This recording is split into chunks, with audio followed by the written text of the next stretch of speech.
ones that I give almost every year. This is a new one that I was working on, so I hope that Rat Hashem it will come out good. First of all, I keep mentioning that the young girl, she went through a terrible operation. She had a monolithic cancer. They took out whatever they had to take out. She's suffering terribly. There should be a refuah shleima for Dina Rachel Bat Yehudis. If you got to write down the name, you can daven for her. That she should have a refuah shleima. Dina Rachel Bat Yehudis. And Parshas Lech Lecha, you see a very interesting episode. Miracle. Avraham Avinu finds out that his nephew was captured. There were 4 powerful kings who went and captured 5 powerful kings, as well as many other nations, and they took Sodom and they took Lot. So these 4 kings who were victorious were very strong people with their armies. Avraham Avinu, when he found out about it, wanted to go and save his nephew. You would imagine he has to come with a much bigger army. But the Torah tells us that all he came with, there's 2 opinions. One is he came with 318 men. And some say it was only one person, Eliezer. And the numerical value of Eliezer's name is 318. However you learn, he did not have a mighty army. And yet, he was victorious, because the war is not fought with the army, it's fought with the Ribono Shel Olam. The Gemara in Tainus tells us that he used miraculous weapons. He threw dust, and it was swords, and he threw straw, and it became arrows. So these kings that were captured, the 5 mighty kings who were captured by the 4, and among them was Sodom, saw tremendous miracles taking place. In fact, Sodom himself, the king of Sodom, had his own personal miracle. He was drowning in the mud, and when Avraham Avinu passed by, he miraculously was thrown out of the mud. So everybody saw that there's a God in the world. People say, Rabbi, if I see a miracle, I believe in God. I'll do whatever he wants. These nations all saw God. They saw tremendous miracles. So Eliyahu Lopian, Zechataric Prophet Eliyahu asked, so how is this possible? That Sodom, this very nation of Sodom, that they just saw there's a God in the world, and they forget about it, they go and they are so cruel, they lose their right to existence, they're going to be destroyed. What happened? They don't believe in God? They saw it. How can this be? This is the question that Rav Lopian asked. They don't realize they're going to be punished. There's a God. You have doubts. They got the biggest lesson in life. They saw miracles. So Rav Lopian gives an interesting answer, which is a very important lesson in life. He says, one who is used to living according to his characteristic traits and desires, and does not take to his heart to work against his desire and conquer the Yetzer Hara, the evil inclination, then when an impulse and desire enter his heart, he runs after it as an animal runs after a beautiful tree. And the waves of the ocean of his imagination are pulling him from all sides. And even if his intellect tells him that the end will be bitter, his heart won't budge 1 iota from following his desire into the deepest pits of destruction.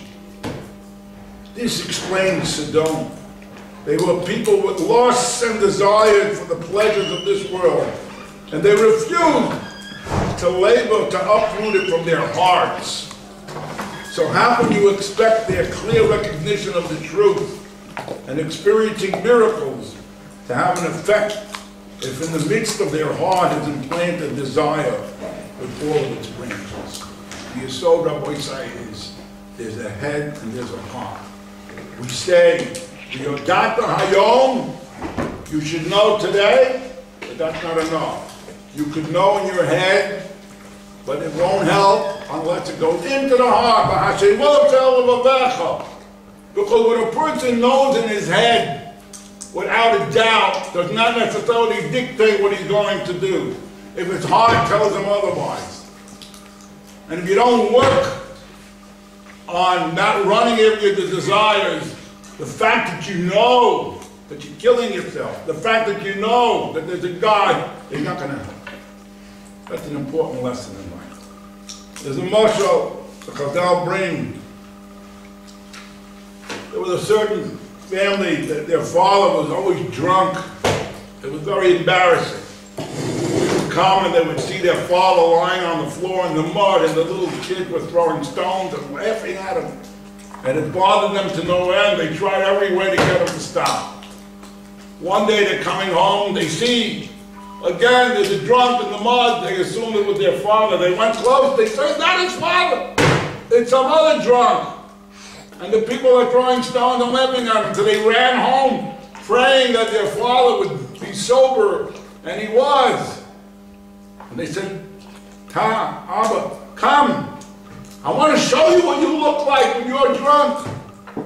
He doesn't realize it when he's drunk. So they took him when he's sober. They took him to the man, and his eyes opened wide. The father's eyes are opening wide. He's amazed.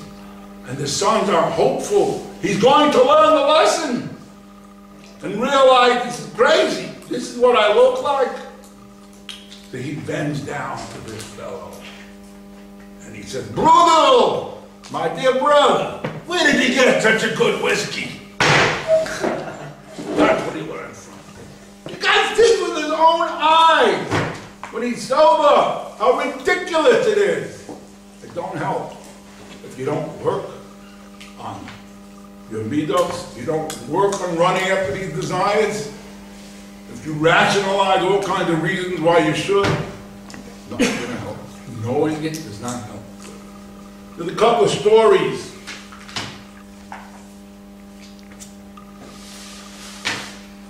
One story I saw in the Reader's Digest. You know, I can't give a sikha without the Reader's Digest.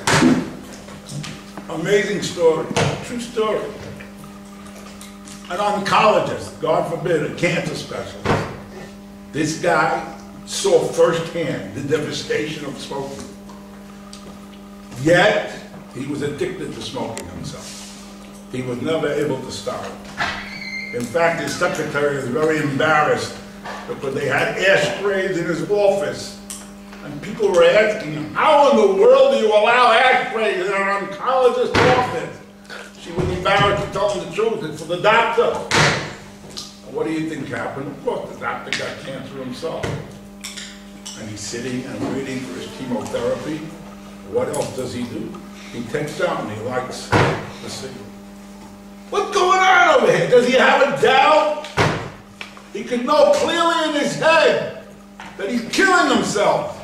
Why does he do it? Because he never bothered to work on his desire. It was in his head. It didn't get into his heart. Then there's a story. This I heard from one of my rabbis. They were interviewing a fellow. I wrote it downstairs. This guy, in broad daylight, 1,000 people, in the middle of 42nd Street. He mugged somebody. Of course he got caught. So they asked him, why did you do it? Did you actually think you didn't get away with it? In broad daylight with so many people there? What was going through your head when you did it? He said, I'll tell you what was going through my head. I said, man, you're crazy. They're going to catch you. They're going to put you in prison. I said, then why'd you do it? Because I wanted to. That's the answer, I was. Knowing in your head that it's crazy to do these things is not enough. You got to work on it constantly. We'll soon talk about it a little. Then you have a parasha of Esav. There's a lot of parashas in the Torah. Esav Harosha. We don't realize this wicked Esav. We take the typical understanding is he's dead. And Abikairet, the heretic, he didn't believe in God. He did all kinds of murder and idolatry and Gilead and immorality. He doesn't believe in God. He's a typical heretic. Esav Harosha was a tremendous maimon in the Ribbon Shalom, if we think about it. The Lev says very beautifully. He says, you take a look, Yitzchak offered brachas to Esav. And Esav, when he found out that he was tricked and he didn't get the brachas from his father, his reaction was terrible. He let out a terrifying scream. Let's imagine the scene here. He's 63 years old at the time, Rabbi Say. He's not a young kid. If he's the typical atheist, what does he care so much about his father's bracha? Imagine you go to an atheist and he says, if you don't behave, I'm not going to get you a bracha from Rabbi Chaim Kanievsky. I need his bracha. I don't believe it. Esav Harosha believed in the Almighty. He knows that in anything you do in life, you need the Almighty's help. And Esav Harosha understood who did the Almighty like? People like his father Yitzchak, who keep Torah and mitzvahs. And if such a person will give me a blessing, Esav knows I got it made. And if I don't get those blessings, I'm lost. I have nothing. Esav was a tremendous believer in the Ribbon Shalom. So the question is, so how could he go around doing all these terrible avails? It's the same answer. You could know it in your head. It's not enough unless you work on getting it into your heart. At the very moment that you're going down into the pit of destruction, you can say, I'm crazy. Why am I doing this? The moment we realize the problem, then there's something we can deal with, we can work with it. There's a story. This I saw. It's an amazing story. An emperor was coming out of his palace for his morning walk when he met a beggar. And he asked the beggar, what do you want? The beggar laughed and he said, you're asking me as though you think you can actually fulfill my desire. The emperor was offended. Of course I can fulfill your desire. What is it? Just tell me. The beggar said, think twice before you promise anything.